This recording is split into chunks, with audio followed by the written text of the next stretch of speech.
I was 14, just out of nowhere, I went into a phase of sexual abuse by someone that was older than me, married. He abused me sexually every day for 3 months. I cried out to God for years, literally 10 years, that I could forgive, that I could be healed, that I could really let go of that. And really struggled because I wanted to forgive and I wanted to be free, but I really struggled because I still felt the pain. I still felt this shame and guilt. So from 14 to 24, carried incredible shame, incredible guilt, literally blamed myself. Didn't tell pretty much anybody, maybe one friend at school from age 14 to 20. Told my mum and dad at age 20, and then that was the process where healing began. And then when I was 24, thank God, I went to a meeting with a guest speaker at my church at the time, and he just said, if you have had trauma in your life, come out the front now. And I felt this tug from God, like really strong. I knew God was like, go. Went out the front, he prayed for me, this guy prayed for me, and something definitely left me, like literally I know it was a spirit of trauma, whatever you want to call it, something left my body. And I think I screamed, I cried, I fell on the ground. It wasn't because nothing anyone said or did. I just know God used this person and this night to set me free.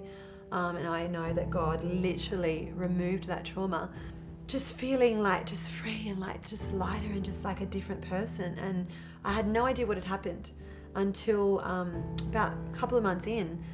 Basically the person that sexually abused me for 3 months, actually I was just made aware that they were going to be at this same event that I was going to be at, and the same place. And normally I would run, I would not be there, I would not want to see this person for obvious reasons. But this time I was like, you know what, I'm going to test this out.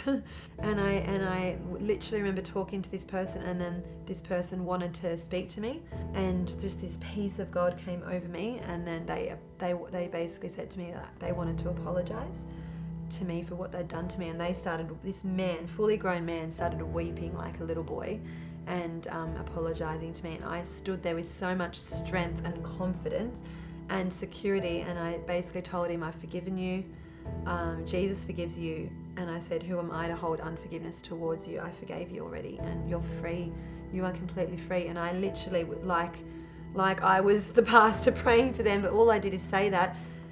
And I hugged him, gave him a massive hug, no fear at all, gave him a massive hug, and he's sobbing on my shoulder, fully grown man, over 40 years of age. And God had told me before that moment that, don't worry, I've got it. There's going to be a time that you're going to forgive him, and when you forgive him, he's going to forgive himself. He's going to receive God's love. He's going to receive God's forgiveness. So this man actually received God's forgiveness as well for himself. And he said, I feel like a huge weight's been taken off my shoulders. To this day, I don't carry that shame of that. I don't blame myself for that. And I can honestly say that I know I have clean hands and a pure heart before God, and I don't need anyone to applaud me.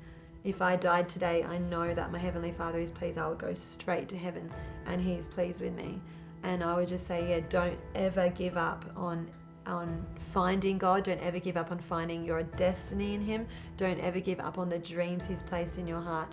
And just hold on to those. Hold on to Jesus and hold on to those tightly, and never ever let anyone define you.